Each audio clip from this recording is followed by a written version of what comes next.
What is up, everybody? Welcome to the Week 16 DFS MVP. I'm your host, TJ Hernandez, the director of DFS at 4for4.com. As always, with my co-host, Mr. John Daigle, Mr. Pat Kyren. Boys, we are winding down on the regular season. How are we feeling? Feeling good. Playoff baseball stuff's kicking off. It's like we're winding down, but are we also winding up? I think I'm getting more busy somehow. We're not. We are winding down. It doesn't feel like I'm winding down at all.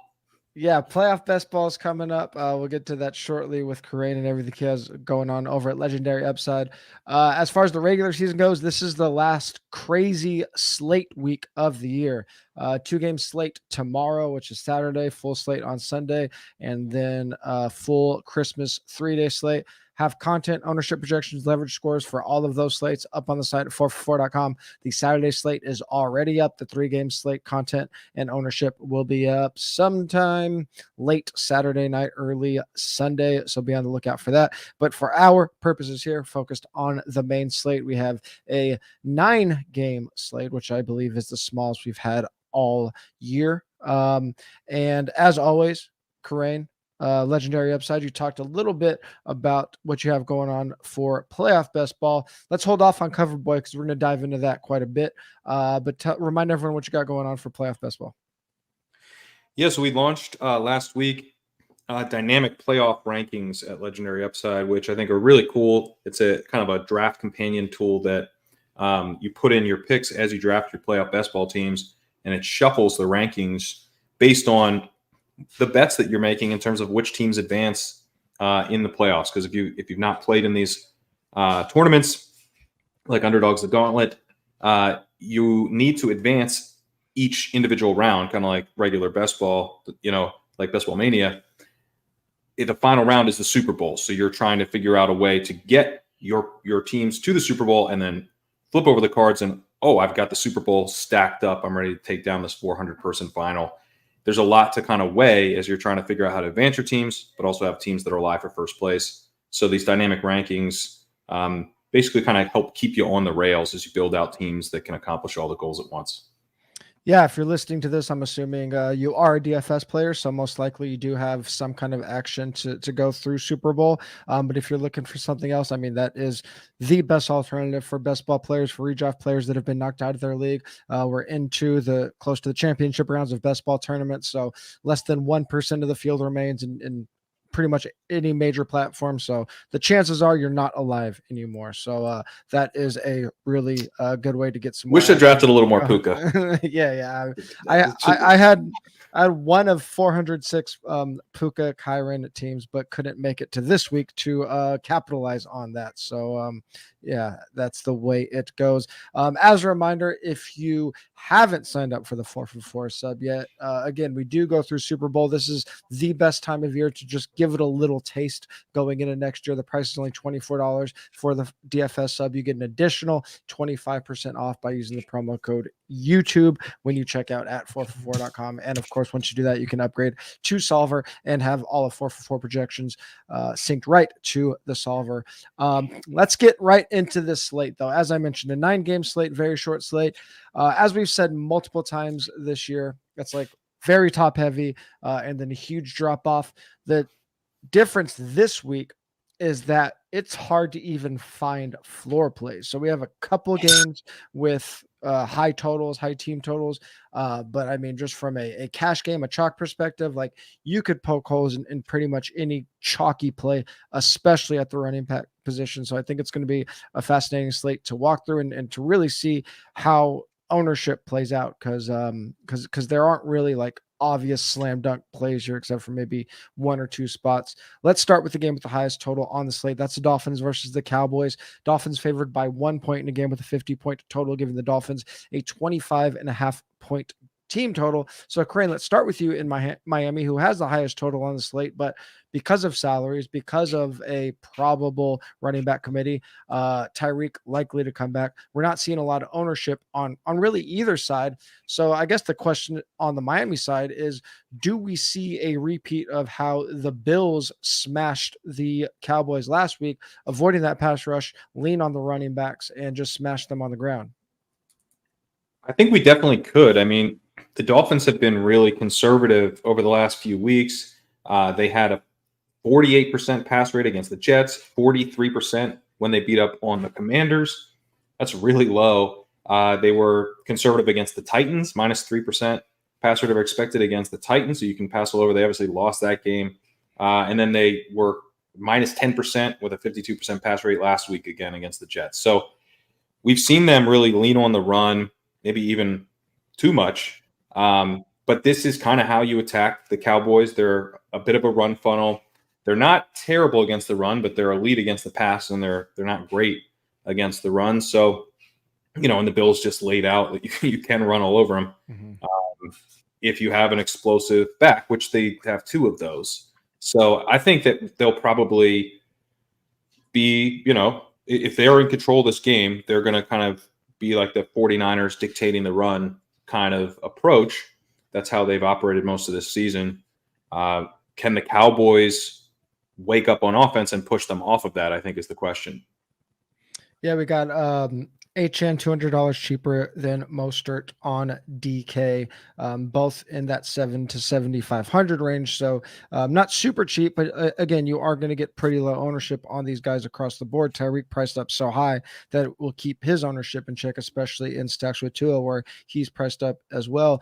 Daigle, you could kind of say the same thing for the Cowboys side, at least in terms of expensive stacks. Dak and CD are both very expensive. The difference with the Cowboys side is that whereas if you're play Tua, you're pretty much forced to pair him with Tyreek because they just get there together. We've seen Dak use other weapons successfully. Ferguson, Brandon Cooks to an extent.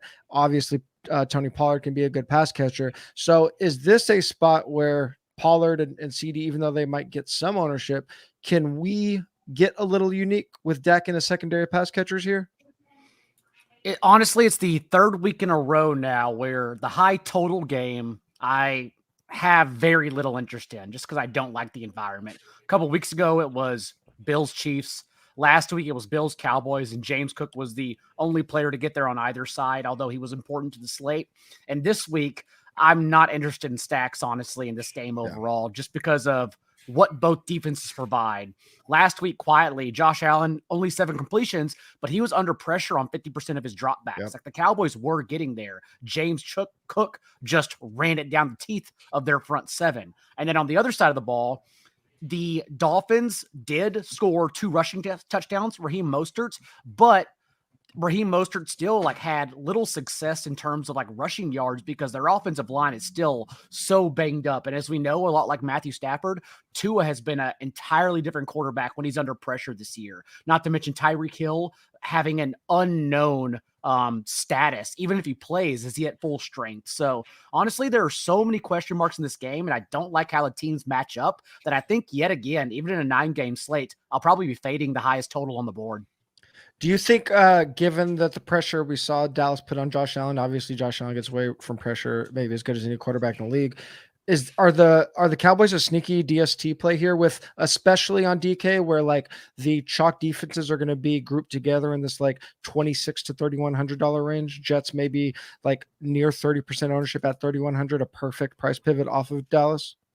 Both sides are sneaky defense plays. It basically comes down to who you think wins the game, and then you can choose that side and perhaps even tack on one of the running backs. Right now, I do like Achane coming in around 2-3% because he has been used as their pass catching back around on 60% of dropbacks the past 2 games. So Mostert's getting all the stuff inside the 5, but honestly, if the offensive line can't create room for Mostert, then maybe it's Achane who gets there with a big play in the passing game.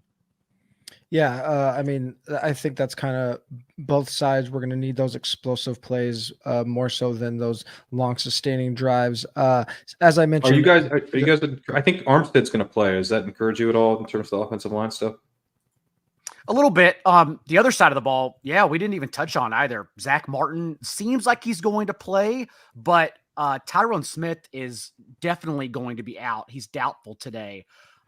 It's worrisome for Dallas's offensive line, honestly, especially because Miami's defense, it's been an easy schedule since Jalen Ramsey came back, but still it's been since week 8, a long stretch of games, and they are in that span first in EPA per play, first in EPA per dropback, limiting opposing offenses to the fewest yards per play in the league, and limiting offenses to the fewest points on their drives. Only 20% of drives against them have scored points since week 8. So it's a concerning spot, honestly.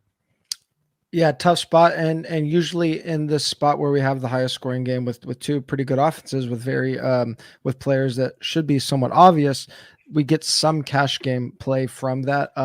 Again, the quarterbacks and the number one wide receivers are very expensive. Pollard is going to be like in the fringe cash game mix, just because like we have, I don't know, 6 usable running backs on the slate, and they're all going to be bunched between like 17 and 25% ownership. Probably going to repeat myself a lot in that respect when it comes to running backs. It's shaping up to be a possible 4 wide receiver in cash week, which is very rarely the case. Next game, probably one that people are going to be more excited to stack than the Cowboys and Dolphins, is Lions at Vikings. Lions favored by 3 with a total of 24.75 in a game with a total of 47. Let's start on the Lions side, Daigle. This is a tough on paper matchup against the Vikings defense, but with a fully healthy offensive line last week, we saw Jared Goff go nuclear. So this looks like, we'll see with the Vikings, the chalkiest team on the slate. This looks like very obvious leverage spot playing the Lions side, no matter how you want to play it. So is there a angle or way that stands out to you to play the Lions side of this game? And it's not road Goff that the splits we should care about. It's indoor versus outdoor Goff. Yeah. And this game, of course, is indoors. I just believe in the overall construct of the Lions offense. Even a couple weeks ago against the Bears, whenever the Bears defense drowned them, both David Montgomery and Jahmyr Gibbs averaged over 6 yards per carry. And that's the toughest run defense in the entire league. So I definitely think the Lions offense is just built to get points here no matter what. Yeah. And honestly, given the construction of the entire slate, where, as you said at the top, we're not scared of anyone. I don't want to play anyone in this slate. I dare anyone to beat me here. If that's the case, then I started out the week high on Nick Mullins, knowing we could go down to Nick Mullins or CJ Beathard, and they could get there in this slate because of what we can do then with the rest of our lineup. But since everyone is kind of piling on Justin Fields, DJ Moore, Trey McBride stack, and also throwing in Ty Chandler for 4 players combining for, I'm not even kidding, maybe even over 100% collective ownership. I think the Goff pivot is what stands out here. Yeah. I was worried that he was going to get some recency bias for his 5 touchdown performance on last Saturday night. But honestly, it doesn't seem like that since everyone's playing Fields instead. So given that we don't have much receiver value either, I think I'm much more interested in doubling up Goff here. Amon-Ra St. Brown has the 8th highest target share against the blitz this year. And as we know, Brian Flores is blitzing at the league's highest rate. In a slate with very little receiver values, Jameson Williams popped for a season-high target share and ran more routes than Josh Reynolds for the first time all year last week. So I kind of like doubling up Goff here. Yeah, I said going into Saturday last week that I thought the offensive line health was the most important part of that 3-game slate. Obviously, a little harder to lap the field on a 9-game slate, but we get the added bonus, as I mentioned, of the Lions being opposite of the chalkiest team on the slate. Kyren, talk about the mega chalk there. We're getting Ty Chandler coming off that big game. Alexander Madison likely still out. We saw Justin Jefferson get a 30% target share from Nick Mullins last week. Nick Mullins probably gets a little bit of ownership as the cheap quarterback option here. So, I mean, if we do want to play the Minnesota side, 1, how do we get unique? And 2, would we consider Chandler bad chalk just because this is a pass funnel Lions defense? I don't necessarily consider Chandler bad chalk because you're looking at a slate where we don't have a lot of great running back options. He's 5,600 on DraftKings. He's in an environment where points should be scored. Yeah. And he had a total lock on carries and he was good. And they're like, yeah, this dude's good. We probably should have realized that a while ago. I think they're going to play him a bunch. So, you know, a pretty cheap running back who's going to get a ton of carries and we think is good. On a bad slate like this, I think I'm good. I'm am interested in playing him if it doesn't mean. Although I like everything Daigle just laid out with the field stuff. So maybe I have to find other stuff, but it's more about the other chalk that I'll be deciding, if he's going to be a part of that or not. But it's tough to. I think Justin Jefferson's the way to play this if you're going the backup quarterback. Yeah. So to get unique, like I guess it would be Addison, which he scored 2 touchdowns. It's possible, but I don't know. Paying $6,000 for Addison when we expect things to flow through Jefferson, I would just rather go the Goff route and not play a really high on Mullins without Jefferson. Yeah. I do think it's closer to the Zeke spot of last week for Ty Chandler, because as we've seen time and time again this year, the Bengals always correct bad running games. And that was the first time all year anyone has had success on the ground. Of course, Ty Chandler can get there because when you're in every touch back, and that's what he's been since Alexander Madison first rolled his ankle, since that time, Chandler has 37 to 40 running back touches. No one else is getting the ball. So if that's the case, then of course he can get there because he's explosive. But honestly, in this short slate, like, it's Justin Fields and Ty Chandler, the 2 players we're saying, I bet you can't beat us. And if you don't, the rest of the world is ours because they're going to be so heavily played. So I am much more willing, it sounds like, than you, Kyren, to get off of Chandler. I think I'll end up off of Chandler because I want to do the field stuff. And if he's going to end up being the cash game quarterback and then I'm going to eat chalk there, then I probably will get off of Chandler. But just in a vacuum, I wouldn't have a problem if you were starting with Chandler. No running back has reached 70 yards yet on the Lions all season long. Like, they just constantly stuff it. I mean, Chandler is like objectively the best value on the slate. Him, as Daigle said, him and Fields are the only clear cash game plays. Like cash is an absolute mess this week. I mean, I'm probably gonna play my lowest volume of cash I have all year. But I think if I'm stacking this game, I think I could make a better case in getting away from ownership by fading Chandler because we have such an obvious pivot in the running backs on the other side. It's not just like pivoting to the running backs because they're running backs to the other side. They're running backs that we know can get there. And also I think maybe like the way we get unique is TJ Hawkinson. Like, he's not going to be super low owned, but if Chandler's going to be 30%, Jefferson's going to be, 25%, Hawk's going to be 15%.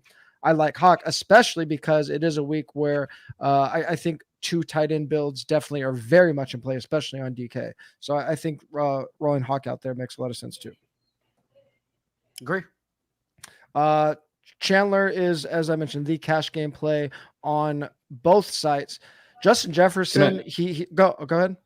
I just want to ask you if you're going to the Lions running backs. I mean, on DraftKings, Gibbs is 7,000, Montgomery 6,900. Neither really projects for any ownership. So it's really just you got to pick which one actually gets used and they lean on. My lean, I think, would be Montgomery in the Lions control the game type of play. And but then that game script sets up kind of bad for the Vikings chalk coming back because maybe they throw a bunch. Any thoughts on how to play the pivot? It would be definitely Gibbs for me because over the last month, the Vikings have allowed 8 catches per game to opposing backfields collectively. And Gibbs is still the pass catching back. Like, since David Montgomery returned, Montgomery isn't even over 100 routes yet, and Gibbs is over 130. Like, he's the guy who's out there. So to me, you could do whatever you want with Goff, honestly. You could even play Goff naked if, like, you don't know where the touchdowns go and want to stack another game because he's going to come in so low owned. Yeah, I like Gibbs, one, because you can pair him with Goff, 2, because the Vikings defense is good. So if the game does speed up, it's probably through explosive plays, and we're more likely to get throws through Gibbs. So I think I like Gibbs more in stacks. Whereas if I'm drinking around this game, a hazy IPA. I'm sorry, TJ. No, it's all right. The holiday, we have to make it happen. Hazy's get a little bit of a pass. I didn't know New England IPA is a pass. Yeah, breaking news. They're at least approachable, unlike the Falcons and Colts game, which we're going to talk about next. Falcons are favored by 2.5 over the Colts in the game with a 44.5 point total. Kyren, Start with the Falcons side. Colts are 30th in schedule adjusted points allowed to running backs, but top 12 is quarterbacks and wide receivers, which again, because of short slate, because of lack of options, we're probably going to get set up with Gross, Bijan Shock.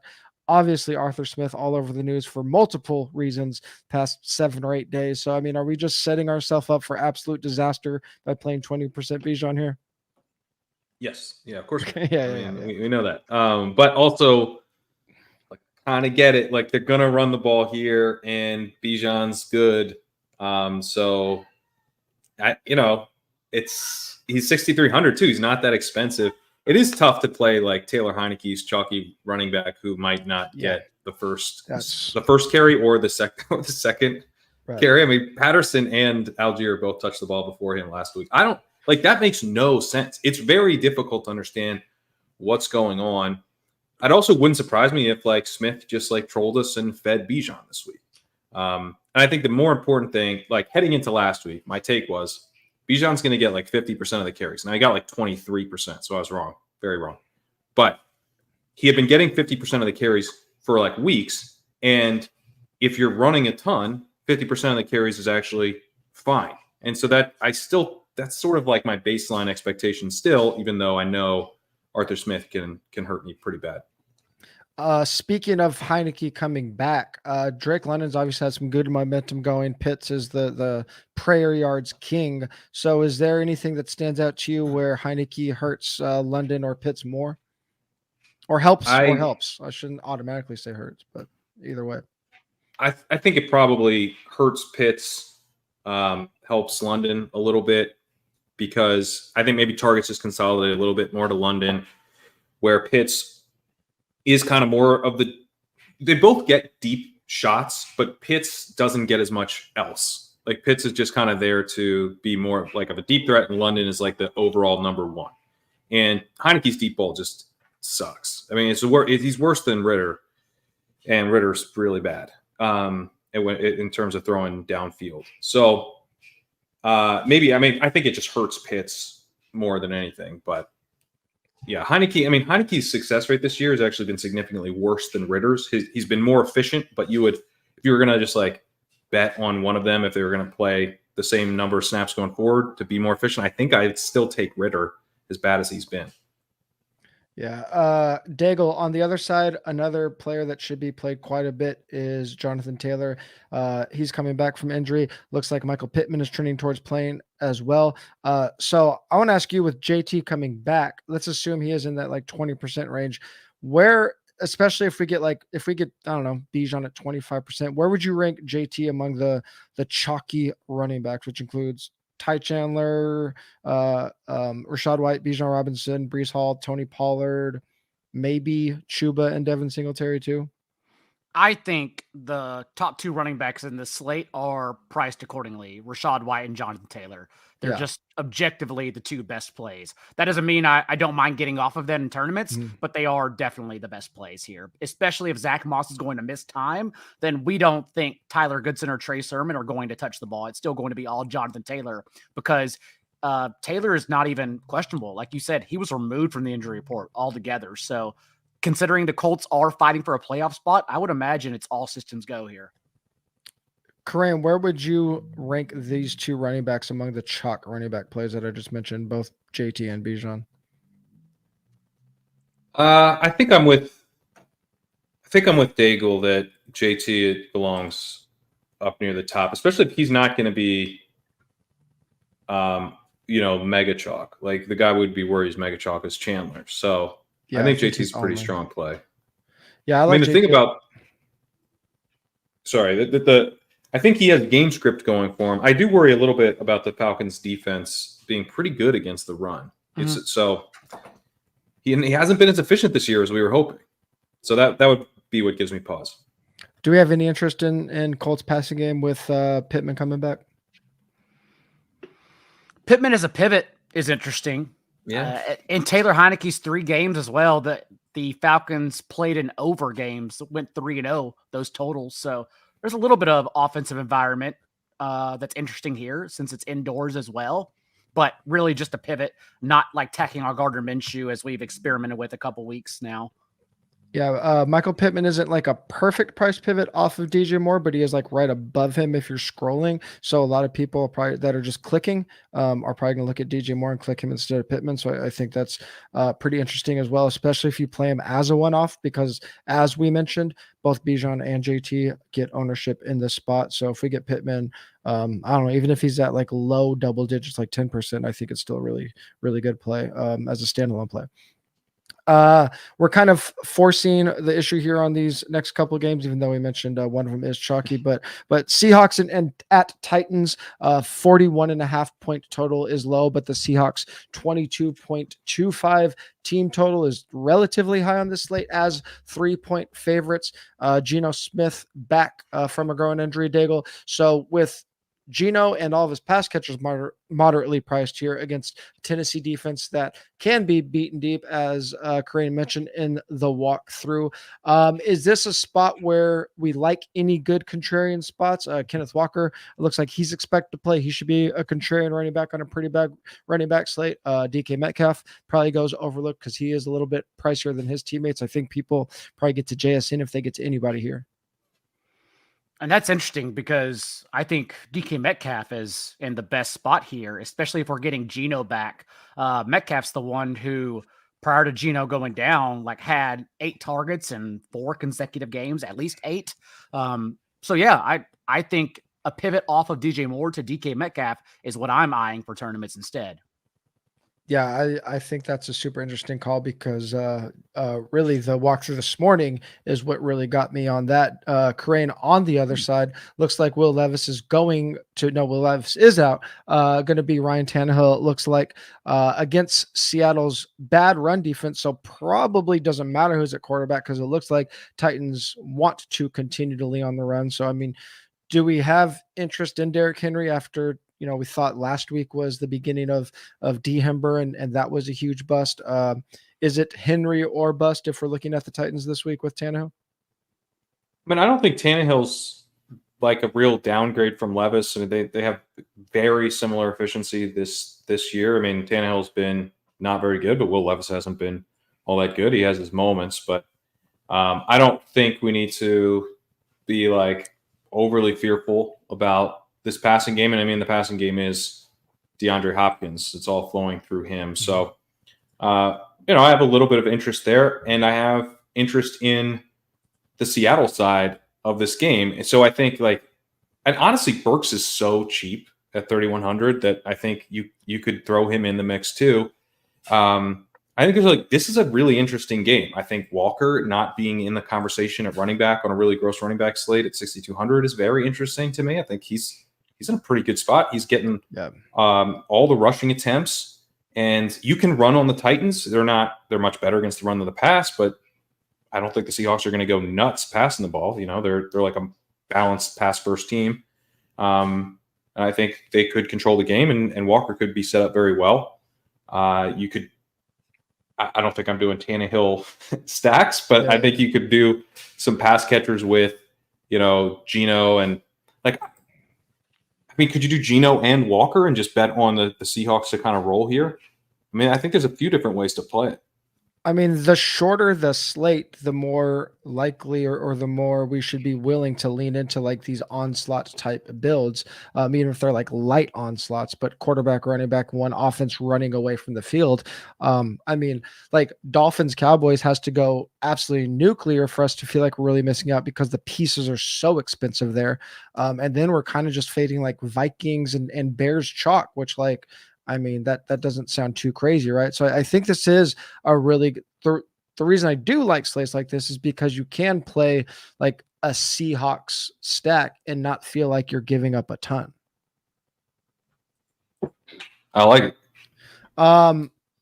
Moving on to Bears and Cardinals, who I think Kyren will have a lot to say about. Bears favored by 4 in a game with a 43-point total. Should have mentioned Bears in the very, very late window, along with Dolphins and Cowboys in the very late window. 4:25 kickoff there against the Cardinals. Kyren, you have Fields as your cover boy in the walkthrough. Going to be the chalk quarterback of the week. He's the only quarterback we have projected for 20 DK points on this slate.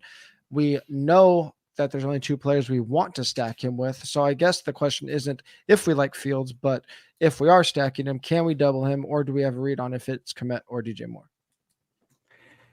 I think doubling him is in play because Kmet's cheap enough, and it's not like there's that many tight ends I'm excited to play, and so I can kind of get that done. But you can do the McBride bring back move, which is going to be chalky, but is definitely interesting, just from a guys who can put up points perspective.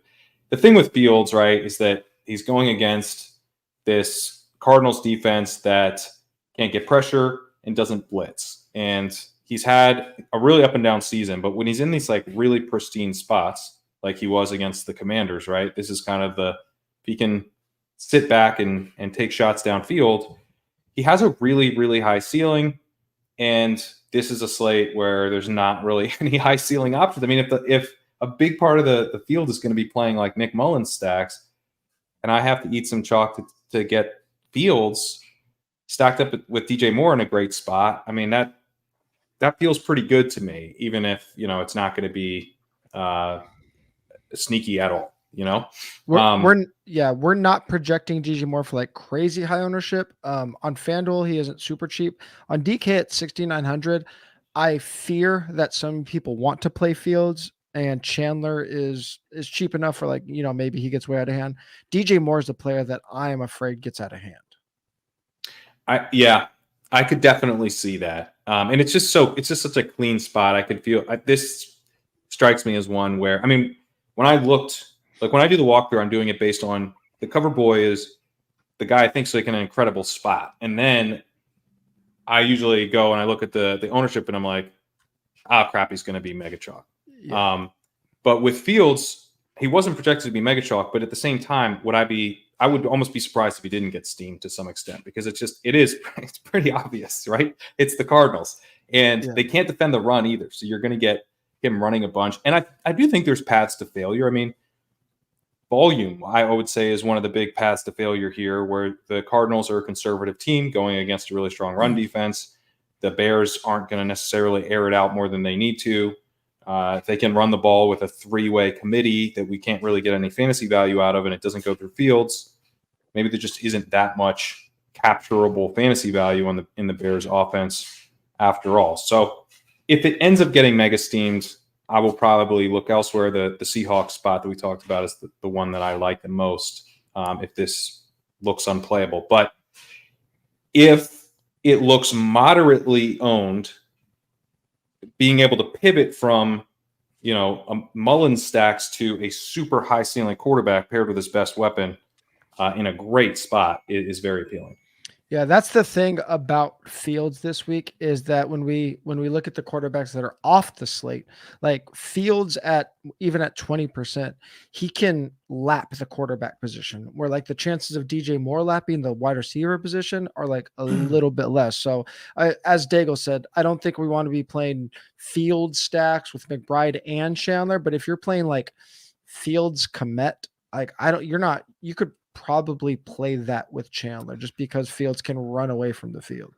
Can I tell you the worst possible way to play this game that I'm probably going to end up going on? Yeah, please. A couple of weeks ago, positive game script against the Lions, Deontay Foreman had 13 carries to Roschon's 3, because he's their positive game script back. Last week, Justin Fields is under pressure on over 50% of his dropbacks. They put Roschon Johnson in for passing downs because he's their best pass protector. The Cardinals didn't blitz Brock Purdy a single time last week. They don't get pressure. So if we think the Bears will have a lead, and that's how they're protecting this game and playing this game, I think Deontay Foreman on an ugly running back slate is actually a really good play. So if we're trying to get kind of an amazing call, I mean, Daigle, are we rather getting unique with, say, a Foreman than trying to like pivot to a random Cardinals bring back? Because again, we're going to have McBride chalk, Marquise Brown out. I mean, there's no Cardinals that we want to get unique with, right? You could maybe suck it up and play Michael Wilson, because he did return to a full-time player last week. But again, it's so thin that Foreman and Bears defense is kind of the correlation here. That is also the best leverage possible off of chalky Fields, DJ Moore. All right. Well, what's the Mark Cuban Welcome to jotting week in his 16. notepad.gif? Yeah. No, I mean, I think it's a weak running back slate, man. Like again, Yeah. there's 5 players that probably shouldn't be chalked that are going to be near 20%. So I mean, if the game script narrative holds, I mean, especially in large field stuff, I do think that is kind of the thing you have to be thinking about on this slate. I don't know if I have the cojones to get there, but especially with us getting like a 5% Detroit running backs. But I mean, if we're getting a 0.5% Foreman, maybe that's how we get unique opposite Ty Chandler on our mega. There are only 9 games. There are only so many ways to go. Yeah, here. no, for sure. It's direct leverage off the field, so you're getting And again, that's how they used their nice. committee literally only 2 weeks ago. They leaned on Foreman. The only other team with a respectable total on the slate is the Buccaneers, favored by 3 in a game with 41.5 point total against the Jaguars.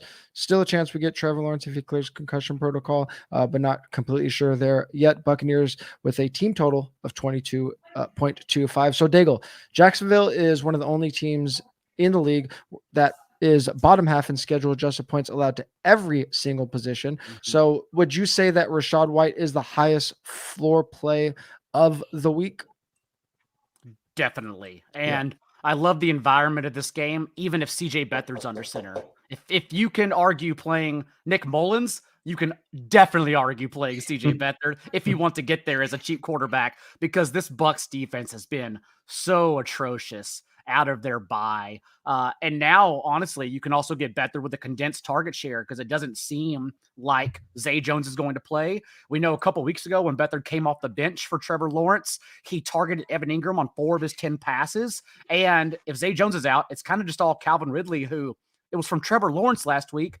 But whenever Zay Jones left the field last week, no Christian Kirk, Ridley was targeted on 45% of throws from that point forward. So you have your 2 guys you go to. And honestly, if it's too thin for you, run it back with Baker Mayfield, because as you said, the Jags defense has also been absolutely terrible since they returned from week 10 on. 3 different quarterbacks have gone over 300 yards against them in that time. It would have been 4 if Purdy didn't reach 296 and get benched in the 4th quarter for Sam Darnold, because the 49ers were just scoring at will in that one. And Baker obviously has great last week, but also they're playing for a playoff spot here. So between Rachaad White with Baker, if you want to do that, you can go to Chris Godwin again too, because these last 2 games, Godwin has a 41% target share to Mike Evans' 21%. Also, Jags running the 4th highest rate of zone coverage, and Godwin has matched Evans in target per route run, 25% against zone this year. So yeah, I kind of like a lot of pieces in this game for this slate. I got someone knocking on my door, Crane. Can you talk about the Jaguar side real quick? I'll be right back.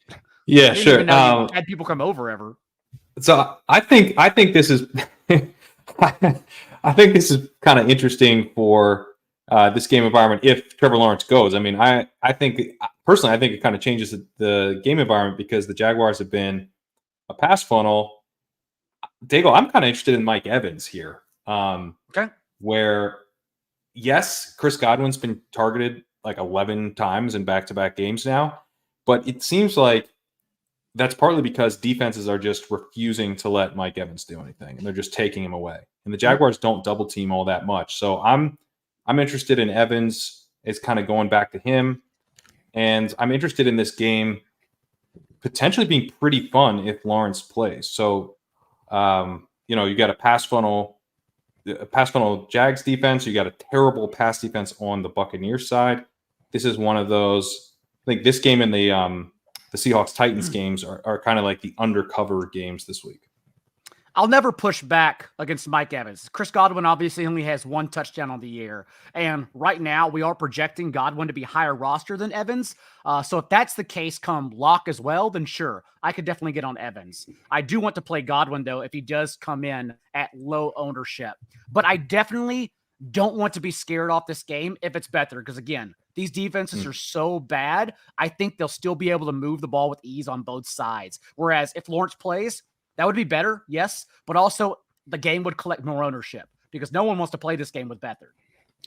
Is this a spot where we like skinnies a little bit more, or can we play the quarterbacks here? I think I like onslaughts. I think I like this game more than Bears Cardinals. Wow. Kyren, you agree? I mean, if you're looking for volume, then like to me, the Bears Cardinals is where you go do your skinnies because it's more about efficiency. This could be volume. I mean, you have teams that could.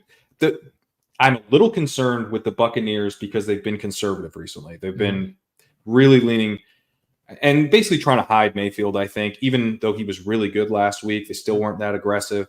So I would like them to be pushed. That's why I think Lawrence being out there probably does matter for like the overall kind of health of the volume here. But if he's in, I think onslaughts are pretty interesting. Yeah, as we mentioned, Rachaad White and JT kind of the only guys in the Ty Chandler range for cash. Everyone else kind of forced into like a decent projection, but not a lot of other running backs we like besides Rachaad White, at least from a floor play this week. The only games we haven't touched on, Texans, Browns, Commanders, Jets, Panthers, and Packers. We might get some chalk from, like, again, Garrett Wilson kind of out of necessity, and he is cheap, even though they have a backup of a backup at quarterback. And then the Chuba Hubbard, again, volume play, but can poke a lot of holes there depending on Jaden Reed's status. Maybe get like some Wicks chalk if Jaden Reed is out. But anything from any of those three games do anything for you, Daigle? Not really.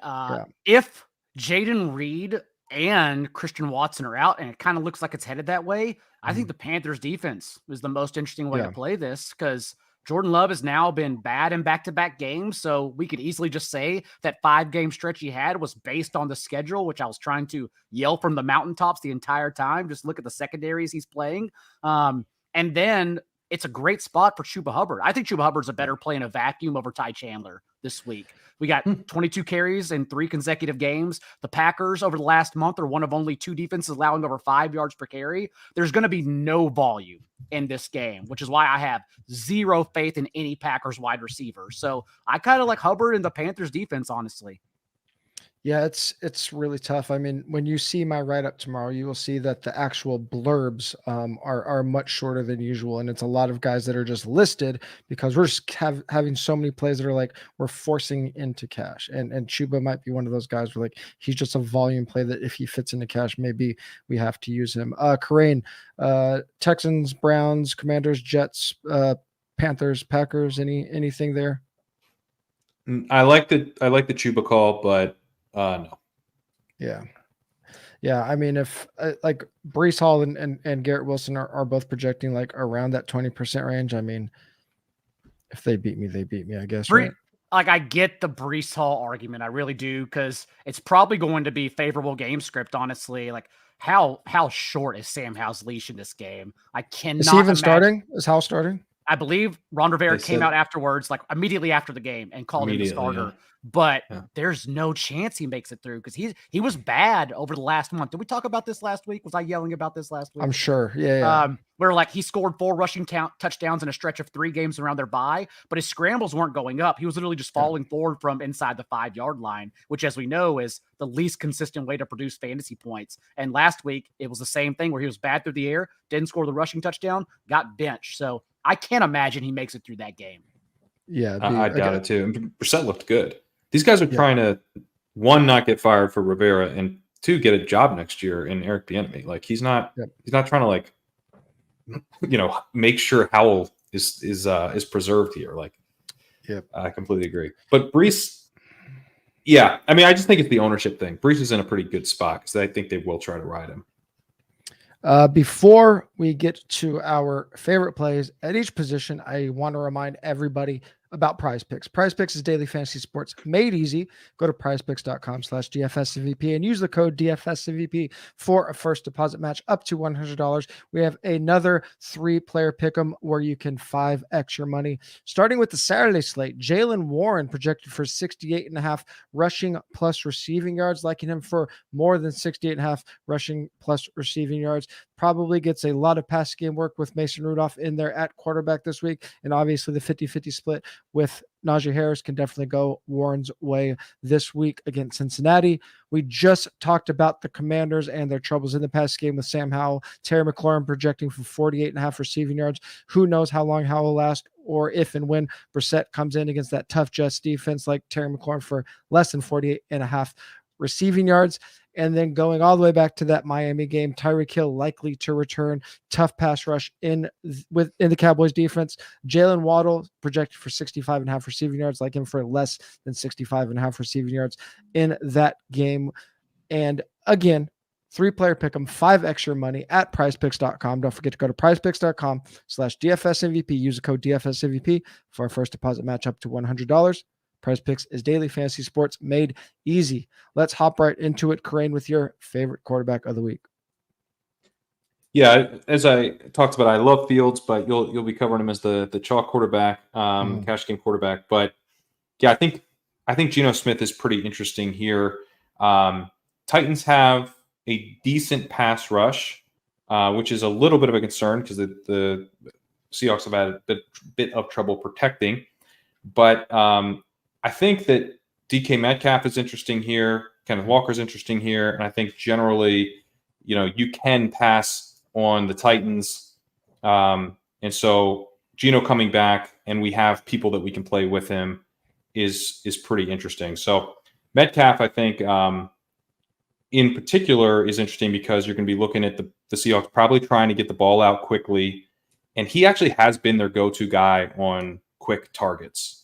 He's got the deeper ADOT, which is another way you can attack the Titans. But he's also the guy, if they're getting the ball out quickly, they involve DK a lot in that. So you might assume that like JSN is the shallow target guy, is a lower ADOT would be the guy as part of the more quick passing game. But actually, if it's kind of designed quick stuff, designed shallow stuff, it often goes to DK. So I think there's, and I kind of like some of the bring back options. So this game environment is pretty interesting if it's going to go overlooked. Yeah, and again, Seahawks outside of DK are all really moderate salary along with relatively low ownership. So that is a fantastic spot. Daigle, your favorite quarterback of the week? For all the reasons mentioned earlier, I think we can sneak Goff in indoors. And again, I may play him naked. Like if I can't decide which receiver to go to, I can just try to soak up 4 touchdowns, spread out across the offenses, and I can play the other games I like between DK Metcalf and like Jags, Bucks stacks without the quarterback. So I like Goff a lot the more I think about it. Yeah, I mean, those are probably my 2 favorite tournament teams by quite a bit, the Seahawks and the Lions, especially with the Lions getting so much leverage off the chalky Vikings. We've talked about Justin Fields quite a bit already, even though he's a little bit of expensive on these type of slates where you can just poke holes in all the floor plays. You jam in these high floor plays, and we don't have a higher floor play this week than Justin Fields against the Cardinals in cash. Daigle, running back. Who did I write down? Chuba. Thank you. Chuba Hubbard, as I mentioned earlier, a terrific spot. And everyone, I can already tell, is trying to play the cheap Packers wide receiver in a slate without much value. But I'm telling you, the Panthers, it's a bad spot. Since they're by 5.6 yards per attempt allowed to opposing quarterbacks, and that includes Dak and Tua on their schedule. It's a good pass defense, and Jordan Love is not good enough to beat them. So I like Chuba in what could be quietly a favorable game script quite a bit. Who do we think would get assuming that like all of these guys do end up like across the industry, they're projected 17 to 25%. Who do we think is more likely to get squeezed at similar salary, Chuba or Singletary? Chuba. I think Singletary. Oh, you think so? Against the Browns? People just, I mean, he's just easy to be like, no one feels that good about him being actually talented. So I feel like no one wants to click the name Chuba. I just feel like people like just scrolling are like, there's not going to play him. I wish CJ Stroud were playing because Joe Flacco he's still a good play, but that game would have a lot of ceiling if Stroud were playing. I'm worried about it now because Case Keenum, like you got to watch the tape. Like the Titans dropped 4 interceptions last week. Case Keenum was so bad in that game. He got away with it big time. Yeah, if Chuba gets squeezed at all, I think he is arguably the best, or I don't know, I would say top 3 tournament plays on the slate. Especially at the same exact salary as Ty Chandler. Like if Ty Chandler comes in, like and the range of outcomes for Ty Chandler is like 40% ownership. So if that happens, like we could get Chuba at like 13 instead of 20, which is a big difference. Kyren, who's your favorite running back? Devon Achane. We've talked about how we need ceiling. We got to find ceiling. About the guy who's running back 1 in like every rushing metric. I literally like NFL Next Gen, which have my favorite rushing metrics, efficiency metrics. They have a carry threshold, which Achane is now behind, but I had what he had like 2 weeks ago. So I've just been adding all of his carries as if they've like been just empty calorie carries. He's still number 1 in their rush yards over expected metric. He's still he's running back 3 in their success rate metric, assuming every touch he's had over the last 2 weeks has been unsuccessful. He's still running back 3 in that metric. So he's just been incredible this year. And we've got, a situation where normally like he comes back, we're not sure how healthy he is. And so we're like, is he even going to play? We can't play him. And then he goes off, and then the next week he's chalk. But, he didn't go off last week. Mostert's had a little bit of health question marks now. I was just going to say that. And he's not going to be chalk, and it's a high total game, and we expect them to run. So, yeah, sounds great. Again, we also think it's a gross running back slate, and ceiling is hard to find. So I think he'll be a big part of what I do this week. Yeah, Mostert was a full participant after 2 consecutive DNPs, but still, we saw what James Cook did to this defense last week, and I just don't think I can get to expensive quarterback wide receiver combos here, which is kind of how you have to play if you want to stack this game. So Achane is a way to get a lot of explosive plays in the game without spending a ton of salary.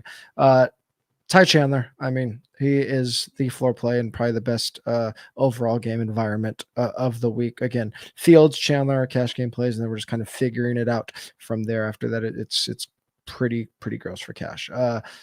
Kyren, your favorite wide receiver this week?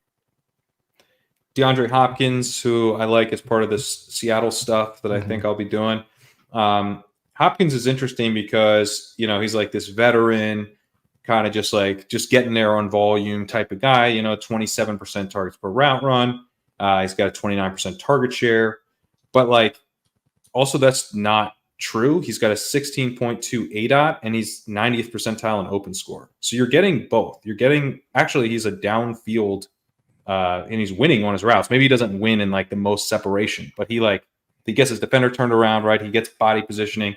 He's rating really well in this route running metric.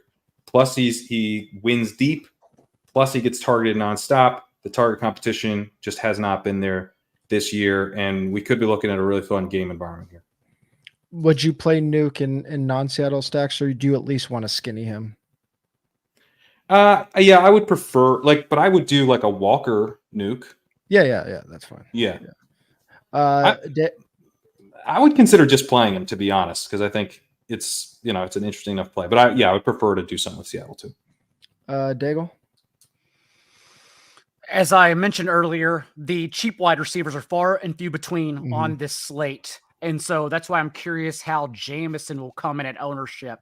We'll probably have a much better idea by Sunday morning. But given his season high target share, and those 7 targets weren't just deep balls. They were calling plays purposely, specifically just for him, closer to the line of scrimmage too, actually getting him involved in the offense on Saturday night. So right now, he's my favorite cheap guy. But again, we're going to have to see where his ownership comes into. Yeah, I mean, we don't really have a sub 4K guy on DK that is really a slam dunk play. I guess if Reed is out, is Wicks sub 4? No, Wicks isn't even sub 4K. He's 43. So yeah, we don't really have a sub 4K guy that is floating around there. So maybe if we don't get an obvious guy that's below 4K, at least Jameson opens up some salary and gives you a unique build, especially if you're heavily stacking that game. I don't know if we could fit Justin Jefferson in, but I just wanted to mention him here in the wide receiver category, especially on DK, because he's priced so much further below the top wide receivers. We got Tyreek Hill all the way up at 96, and you're getting Justin Jefferson all the way down at 81, a $1,500 difference for guys that I think have very similar ceilings this week. So Jefferson at that much of a discount, I think is worth consideration in all formats. Daigle, your favorite tight end of the week? As I mentioned earlier, whenever Beathard came off the bench, and we'll see, I think right now still we're going to get Trevor Lawrence. Yeah. But when he came off the bench, 4 of his 10 passes were directed to Evan Engram in that game without Christian Kirk. So even as a player who gets pelted underneath, I think Engram is probably the safest option among all the Jaguars receivers. Yeah, I like how we went from like, if you were in concussion protocol, it was automatically you're out for at least 1 week. And I don't remember who the first guy was that came back earlier this year. And I think it's Chris Olave or Brock Purdy. Yeah, and now everyone, it was Purdy. And now everyone's just clearing it in 5 days. So every playoff team, if you're a competing team and you're an important player, guess what? You don't have a concussion. Go NFL script. Credit to the Texans. I mean, Stroud's been out a couple of weeks. That's true. They're taking it seriously. Fair enough. Not to get all conspiracy here on the weekend, but it's just funny to me. Kyren, your favorite tight end of the week? Cole Kmet, right? If we're doing the Fields thing, and the field is gonna take away the Trey McBride bring back that I want to do. Mm-hmm. Fine. I'll just use the tight end who's actually directly correlated to the tight end that I'm playing with. My concern would be that there's not a ton of passing volume here.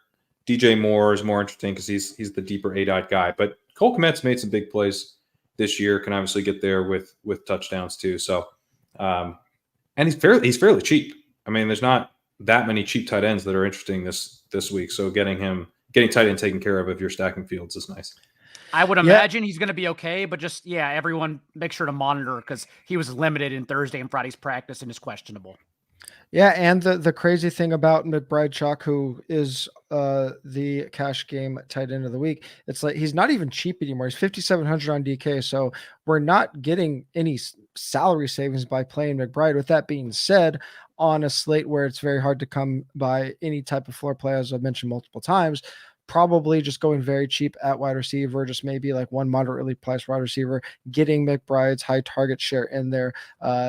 Most targets per game over the last month among tight ends, 9.7 targets per game, tied for 7th most in the league.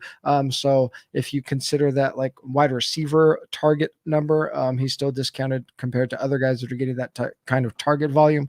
So cash games for sure, but in GPPs, I mean, not getting a salary discount, not getting an ownership discount. So I could definitely see why you would like to fade him in that spot. DSTs, I mean, all over the place here this week. A lot of teams bunched together. Yeah, a lot of good ones, a lot of relatively cheap ones, which we haven't had a lot this week. But Daigle, one stands out to you. Panthers. And my pool's probably going to be small. I do like the Cowboys or Dolphins call. And right now with the offensive line injuries, I'm leaning toward Dolphins being the better play that Kyren discussed earlier. But Panthers along with Bears, Jets, and Browns will probably be the pool I stick in. Kyren. Kyren, who do you got? Dolphins. And I was kind of unsure of what to do, but Daigle was talking earlier about this, and I like the Dolphins call because I think we're going to get passing attempts out of the Cowboys. So if your bet is basically kind of running back last week's game script and seeing if the Dolphins can do to the Cowboys what the Bills just did. And I like playing Achane a lot. So I like the Achane Dolphins stack. And the Dolphins aren't expensive. Some of these other defenses that I thought were kind of interesting are just a little more expensive than, like, I would love to go to the Lions, right, and kind of play the other side of that. But I'm not paying, what are they, like $3,500? I'm not paying that.